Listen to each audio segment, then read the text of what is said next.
I've done a few. All right, so Vicky Cool here is with Hillbilly Vegas. How you doing, man? I'm doing all right. How are you? So I heard you had a bit of a setback, man. It had been some scary stuff. Yeah, you'll have to excuse my broken tooth. I haven't gotten it fixed yet. And a couple of bad ribs, and we had a guitar player who fractured his neck, and a bunch of other bumps and bruises, and it totaled our bus. So at mile marker 1 in Alabama, our bus went off the road. We had an accident, pretty bad one.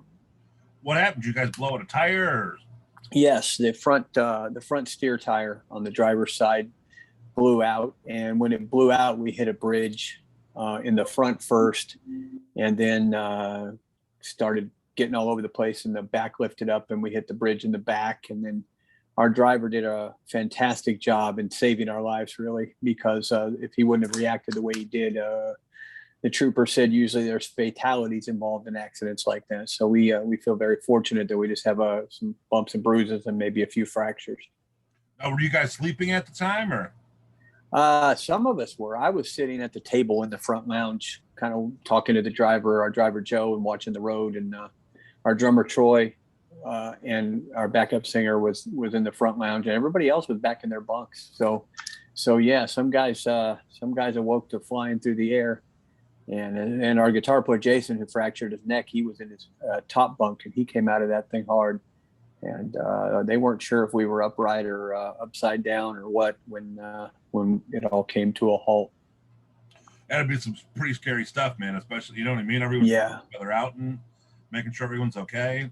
Yeah, there was a lot of panic at first, making sure everybody was all right, because we couldn't hear everybody, and we couldn't confirm that everybody was okay and everything. And the door to the back hallway had gotten jammed shut, and we couldn't get back to see if everybody was all right. But we came piling out of that bus, and there was so many people pulled over on the interstate and helped us. And the state troopers in Alabama were wonderful, and so were the record service. And in the end, we have to say we walked away from one, and that's very fortunate. Jesus, there really is no safe way to travel if you're a rock star, huh? There's no safe way to travel if you're not a rock star like us. No, we've been coast to coast and into Canada and all kinds of places in that bus for a couple of years, and through the mountains. And so we had some hairy moments with breaks and things like that. It's just how it is. But that one we'll remember forever. Now, when you go through something as traumatizing as that, does it give you a new lease on life? Yeah, somewhat. I don't know. I don't like to think about it too much myself. I know a couple of people that were on the bus said, man, I'm going to make the most out of life because I saw kind of what could happen. Me, I don't know. It all kind of went in slow motion for me. And when it was over, I was just glad it was over. And I figured that wasn't our day to expire that day. And we move on. But I don't know. Yeah, some people, I guess, felt that way. Now, what kind of setback does that do to a band? I mean, not only is your bus and you guys are personally. Yeah, we have some shows. Luckily, that was a private show we were doing on our way to Atlanta for some sponsors. And, the real big heart of our schedule doesn't begin until August. And so we have a show in our region in August, and then we're due in, I want to say, Virginia and New Mexico and Kentucky and Indiana and back in Georgia and places like that. And we're working through all of that right now. We've got great sponsors and people behind us, and hopefully we can get it all figured out. The bus, I think, is totaled. So we will be looking at getting a new bus, a new mode of transportation, if you will. Now, it was the drummer with the fractured neck? No, it was our guitar player, Jason Meredith, our second guitarist. Is he able to tour, or has he got to sit this out? Yeah, no, you know what? He just got finished with the neurologist yesterday. He's not going to require surgery. They've got him in a neck brace for a couple of weeks, and there'll be some limitations, but it looks like he's going to be all right. Now, that's got to be crazy, man. I mean, you had to sit out life for the past year and a half because of pandemic, not able to tour or anything like that. Yeah, exactly. Finally get back on the road and boom. Yeah, we get kicked, but it could happen to anybody. We've been fortunate on that with that bus, like I said, and we're optimistic people. We just look at it as it's bound to happen at some point. You have blowouts, you have things that happen, and it happened. Luckily we were doing a private show for some sponsors and people like that who were very understanding and understood completely, and the heart of our schedule is coming up, so maybe we got that one out of the way and we can move on. Definitely. Well, I mean, you guys are doing well on the music platforms for sure. I mean, that re-release you just put out is really getting a lot of yeah yeah, it is. And 2020 was good to us as far as streams and things like that. We surpassed 1 million overall streams on our catalog, and for an indie band, I think that's pretty significant. We feel good about it. And High Time was a song that we had done a couple of years ago, and we did a video for it, and it got released on the country radio, and it got inside the top 50 for a couple of months and did really well for us. And we kept getting this feedback. Well, listen, we like the song. It's too much rock and roll. It's too heavy for country music. And our radio promoters in Nashville did such a great job with it, and got it, where it shouldn't have been when everybody said it was a rock song all along. And we've been writing and recording for a new album all the entire 2020. And we've got a bunch of new music recorded, but we were thinking about, the pandemic, and, everybody's kind of itching for a good time. And Stacy and I were talking, our other guitarist, our lead guitarist, and he said, I don't think we could write a better song to reintroduce ourselves and talk about getting out and having fun again than one we already have. And I talked to our manager about maybe if we went back in the studio and did a couple of things to it and freshened it up a little bit, and send it over to rock radio where it probably belonged in the first place. We kind of skirt that line anyway. And he thought it was a great idea. And the next thing you know, here we are. And it has already done in the first 10 days or so. It's done, I think we're coming up on 12,000 streams just in the first 10 days. And it's being picked up every day by more and more people. And we're just thrilled that people are getting to hear it. That's awesome, man. You guys got some guest stars on the song, is that right? Yeah, we've got some friends. One of our good friends, a guy by the name of Todd Ronning, is the bass player for Bad Company, which is my all-time favorite singer, Paul Rogers' band, obviously. And Todd's a really cool guy. And a couple of years ago, or the last year, when we were kind of in between bass players and things like that, we asked Todd to guest on a couple of songs we were recording, and he did. And it was just so much fun. And even though our bass player, Marty, is so great now, the bass player we have now, Marty, is so great, but we just thought, you know what, this is a 70s rock song, and Todd is just like the ultimate, he's in one of the ultimate, legacy acts. And we asked Todd to be on this song. So he played bass on it. And then our producer, Geraldo Dominelli, who has, Geraldo has toured with, as a keyboardist and second guitarist for Loverboy since the 80s. Their original keyboard player is in the band, but he kind of on and off, was touring. And so Geraldo tours with them, and he's friends with all of them. And plus Geraldo also has played with Paul Rogers in his side band, his solo band. And so Geraldo went in and he does all our keyboards for us. He did the keyboards, and he also produced the song. And so, yeah, we brought in Todd from Bad Company, Geraldo from Loverboy, and Paul Rogers, and wanted to get that classic rock feel, something that we felt like we did not completely explore the first time we recorded the song. That's awesome, man. That's amazing. Now, for a band like you that treads the line in between rock and country right there, when you start getting country airplay or rock airplay, does that help decide what kind of songs you're going to write going forward?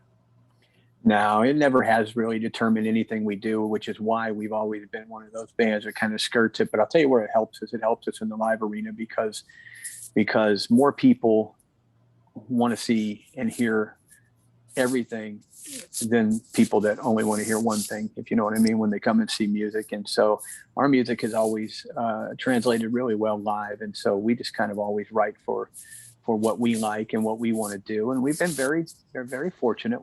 We've charted 5 country singles.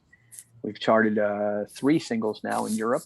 And we even had a couple of number ones in some faraway places. It's one of those jokes like you hear on Wayne's World or something, but We had a number one in South Africa. We had a number one in Bangkok, Thailand, and I don't even know how that happened. That was weird. We just found out one day that it was number one on their radio over there.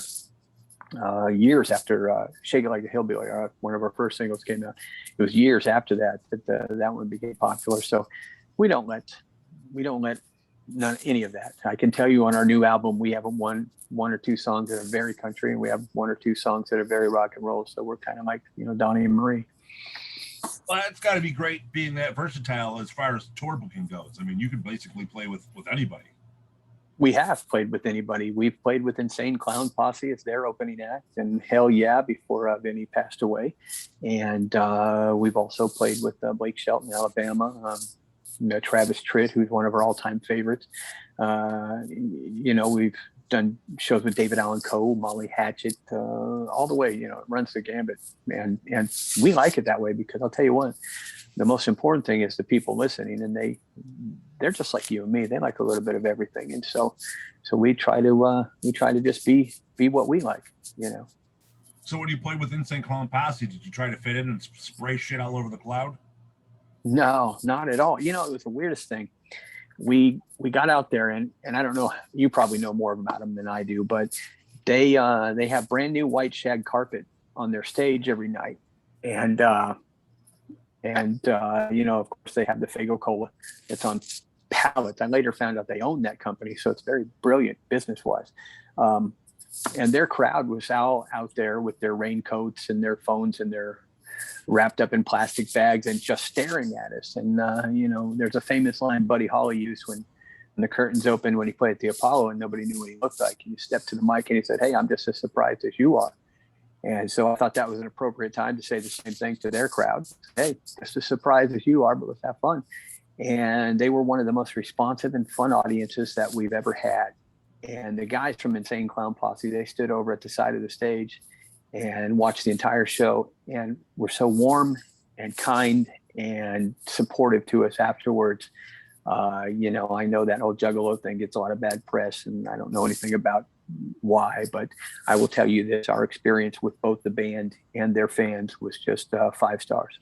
That's awesome, man. The gathering's coming up next month. They're still looking for bands. They do that in Oklahoma, don't they? That's where we are. Yeah, exactly.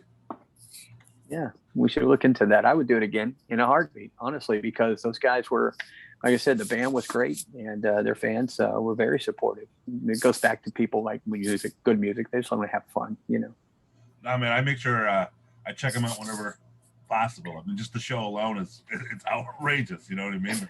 Well, unfortunately, we missed the show because we had to get on the bus and go to the next thing, which was, by the way, the next show was with David Allan Coe. If that gives you such a, kind of runs the range there, David Allan Coe from Insane Clown Posse to them. So it was all in the space of one day.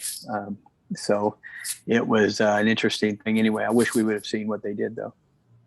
Now you mentioned that you have an album recorded. Are you going to do the industry standard over COVID there and just do singles until you decide to put the whole thing out? Or? No, as a matter of fact, if that's what we were going to do, we had already started doing it. One of the reasons that we re-released a song that had been previously released in a different genre, in High Time, the reason we've got High Time out right now is because we wanted a little more time to finish a full album, because we want to actually put out a 10-song album. We want to do vinyl, the whole thing. We've been doing singles for so long that I know that's what everybody does, but we're kind of tired of it. And so we will be releasing singles, to the platforms and whatever, but no, this is going to be a full album when it comes out. Now, with you booking shows ahead of time and this new variant that's coming out, the Delta or whatever it is, I've noticed some real protocols are starting to come back in place. Has anything affected you guys yet? To be honest with you, we're in the South, and so no, it doesn't. Things open up quicker down here than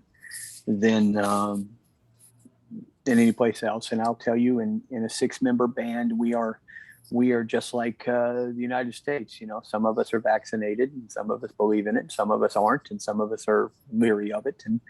And so, within our own group, we have, the ranging political views and the ranging ideas about that. But we have always, as a group, adhered to whatever protocols that are in place, no matter what, because, we put personal beliefs aside always and do what's best for everyone. Now, were you guys able to play a show at all since lockdown or no? No, we didn't. We probably could have done some local things in our own area that were offered to us, but we just decided as a band that we would take that time, excuse me, and do something we hadn't done in a long time, and that's just write and make new music and not have to worry about fitting it in between playing. Now, what kind of time frame were you looking at before you officially put out this new release? We've got 2 more songs to do, and the full thing will be done. And I don't know. We decided that when it was ready, we would release it. And I know at some point record labels have to have lead time, and they have to assign you a release date and things like that. So at some point we'll tell them we're ready, and they'll assign a release date. But I'm not going to say when exactly because I don't know for sure. Maybe the fall, maybe the spring. Just not sure. Now, do you plan on playing any of the new songs when you start doing shows? Yeah, we've already put probably 3 of them. I think 3 of them already are in the current set that we're getting ready to start doing in August, and we'll see how those go, and we'll add more as we move on. A lot of our shows are in support of larger acts, and so we only get 45 minutes a lot of times.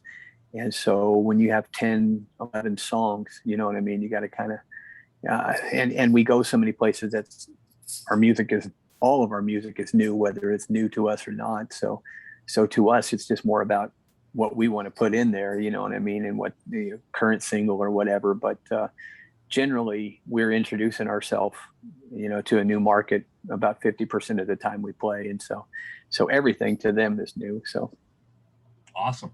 Now, people that are watching this, they want to follow up. They want to know about the tour dates. They want to know to check out this new video for the re-release. Where do they go? What do they do for everything? Well, we used to maintain a website, and we found that nobody went to it, and everybody went to our socials. So we keep everything pretty up to date on all our socials.